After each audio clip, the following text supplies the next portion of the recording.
by His Excellency Hassan Ali Khayre, Prime Minister of the Federal Republic of Somalia. May I request protocol to escort His Excellency.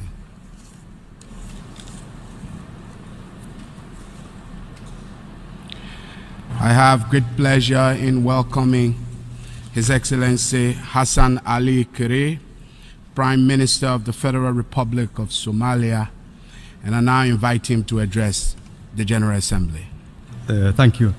Bismillahir Rahmanir Rahim.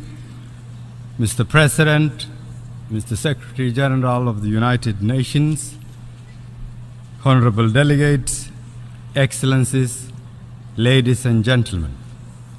It is an honor to address the 72nd session of the United Nations General Assembly. I bring you warm greetings and good wishes from our President, His Excellency Mohammed Abdullahi Mohammed Farmajo, and the entire government and people of the Republic of Somalia. Allow me to first congratulate the President of the 72nd session of the UN's General Assembly for assuming this role and for ably steering the august body toward a successful gathering. This year's session also coincides on a National Peace Day. Yesterday we observed the International Day of Peace, a day that called for togetherness and solidarity with those who have been forced to flee their homes and those who leave home to seek a better life. The theme of this year's General Assembly speaks of peace and decent life in a sustainable planet. The similarity in focus goes beyond coincidence to acknowledge that the pursuit for peace, decent life, respect, safety, and dignity is a global need, yet elusive for hundreds of millions of people in the world today. From Syria to Central African Republic, from the Rohingya people of Myanmar to the people of Libya, the number of protectorate and new conflicts remains unacceptably high. The Somali people have for many years been a victim of war, famine, and poverty, which has seen them displaced internally, while others made the perilous journey abroad. We therefore know too well the necessity for the others to open their doors to distort and disillusion people who, just like us, are looking for a safe and dignified living. I take this opportunity to thank all those who, even in challenging times, continue to uphold this spirit of oneness, of sharing and caring. Mr. President, Somalia is rising, and we are determined to stay the course. Our aim is to contribute positively to the progress of our region, our continent, and the world. Despite enormous challenges, we are, among others, improving security, reestablishing law and order, and conducting the necessary political and socio-economic reforms. The progress achieved so far is because the Somali people have embraced a new dawn, and our relentless partners continue to walk with us in our journey towards peace and prosperity. We will continue to formulate measures to strengthen Somalia's progress, including in revenue generation. However, there are some serious challenges beyond the control of the Somali government. Debt relief would have the effect of unlocking concessional financing, attracting foreign investment, and providing an opportunity that is critical to sustaining our reform efforts and consequently reinvigorate our economy. We are already working with the international financial institutions towards this objective, and through this forum seek your support. Mr. President, terrorism remains one of our pressing challenges, with its repercussions felt globally. As such, our unity in addressing this scourge collectively and sustainably is critical. No effort should be spared in neutralizing the growth and influence of international terrorist organizations such as ISIS, Al-Qaeda, who, as we know, are key influencers of localized terrorism. Efforts to step up military interventions against such groups should be redoubled. In Somalia, we've made significant strides, which we have weakened the capability of Al-Shabaab. In this regard, I would like to thank AMISOM for their sacrifice, unfailing support, dedication, and solidarity in the fight against the Shabaab. To ensure the sustainability of such gains, we focused on strengthening the military capability of our national security forces. However, the arms embargo imposed against Somalia is a severe limitation towards this objective. The federal government of Somalia will continue to work with the Security Council and relevant actors on our roadmap towards lifting the arms embargo. Poverty and lack of education and livelihood opportunities remain also contributing factors to the growth of violent extremism.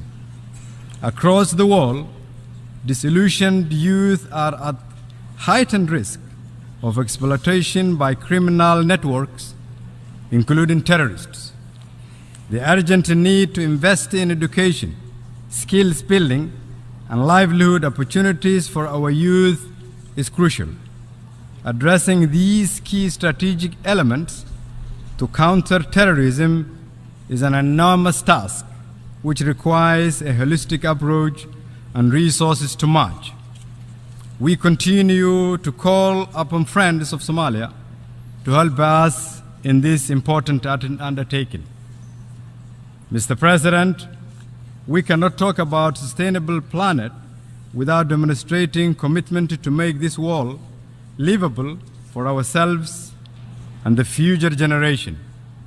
Somalia is one of the countries ravaged by a vicious cycle of man-made and natural disasters created directly by environmental degradation. Rains are scarce, leading to crop failure and death of livestock, which subsequently leads to drought and famine. Currently, the humanitarian situation of millions of Somalis remain fragile as the bite of the current drought, which still threatens to develop into famine, continues. Our national development plan stipulates a clear and realistic roadmap to breaking this vicious cycle. However, Somalia and many other countries who are on the receiving end of climate change are unable to find the resources required to tackle this ever-growing problem. In this regard, we urge all member states to continue improving the Paris Climate Agreement, which has the potential to mitigate the effects of climate change.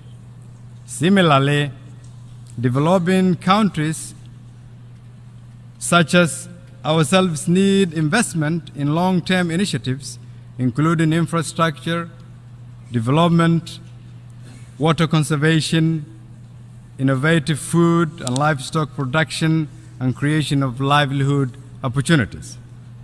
Mr. President, we need to get a better streamlining global development and aid structures, especially for fragile states.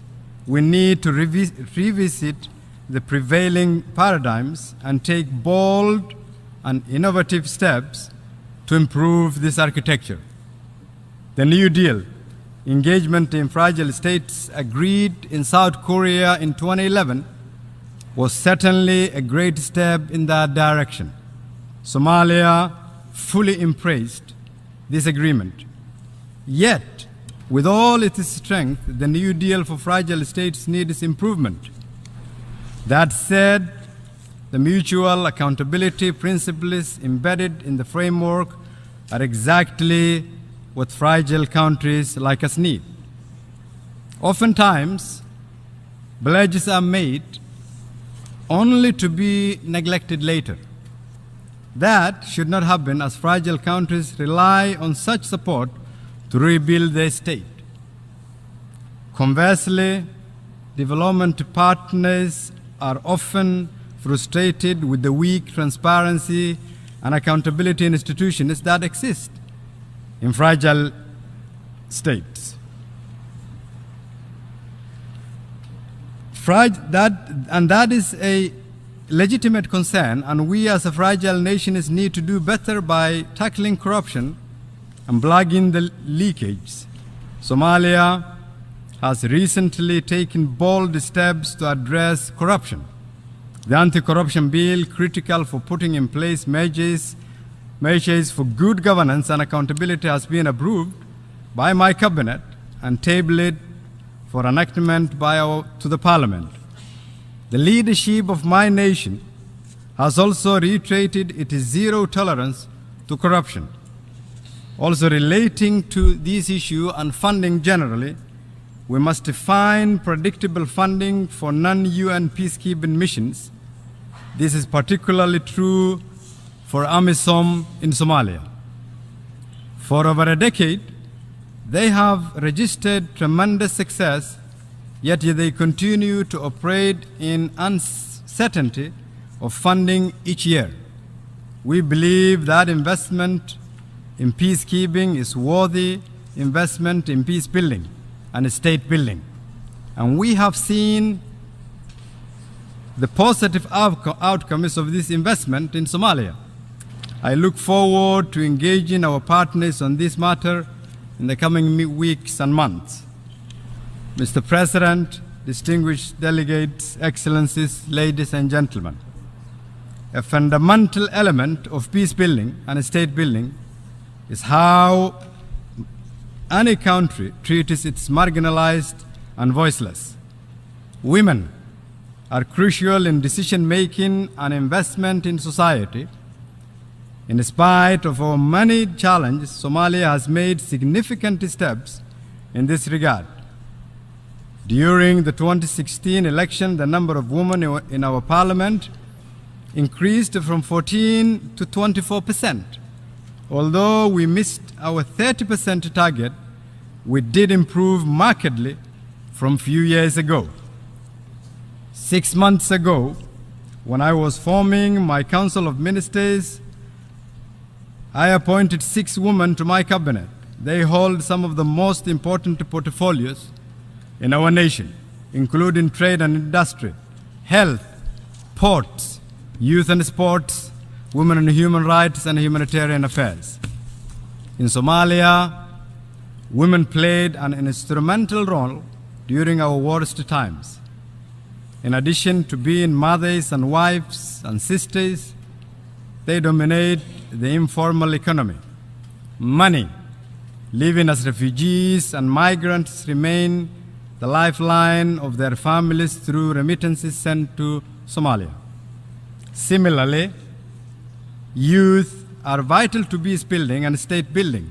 The number of youth in our parliament has increased exponentially, and I have also appointed a number of very young people to key cabinet positions. One of them, the late Abbas Siraji, who was tragically killed in May this year. He was a beacon of hope for Somalia's young people. Having grown up in the world's largest refugee camp in Kenya, he worked hard, studied, and worked for various UN agencies. I appointed him to the Minister of Public Works and Reconstruction at age 31.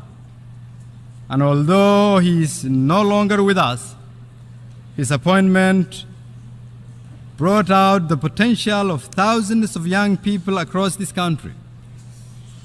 Somalia He showed them that life in the refugee camps, as harsh as it was, didn't mean the end of hope. One of the core principles, Your Excellencies, in these United Nations is the human rights. We are working hard to ensure the respect for human rights of all people. The establishment of institutions such as the National Human Rights Commission that is mandated to protect and promote human rights will be a significant step towards this direction. Vital legislation on human rights such as the soon-to-be approved Sexual Offences Bill provide the tools to fight impunity of sexual perpetrators. And even though we are fond of our tradition, it should never be a reason to condone impunity, and my government is determined to find ways to harmonize our traditional dispute resolution and our conventional justice system in a manner that respects the human rights of its people. Mr. President, the United Nations continues to be the world's most important and common platform for nations to develop and strengthen bilateral and multilateral relations. It is a core UN principle for states to respect each other's political independence, sovereignty, and territorial integrity. It is a principle that should be promoted and upheld at all times, especially when engaging with fragile states such as Somalia. Mr. President, in closing, I would like to take this opportunity to add my voice to the reform process of the United Nations. This organization has worked for peace and stability for decades, and I strongly believe that the Secretary General's reform agenda will most certainly lead to a far responsive and dynamic institution. As a country that has greatly benefited from the UN system, we've also seen that it can improve its overall efficiency. With that, I would like to conclude by once again reminding all of us that we must redouble our efforts to focus on peace and decent life for a sustainable planet, and that will take a collective recognition that what happens in one corner of the world impacts another corner of the world. Thank you, and may Allah bless you all.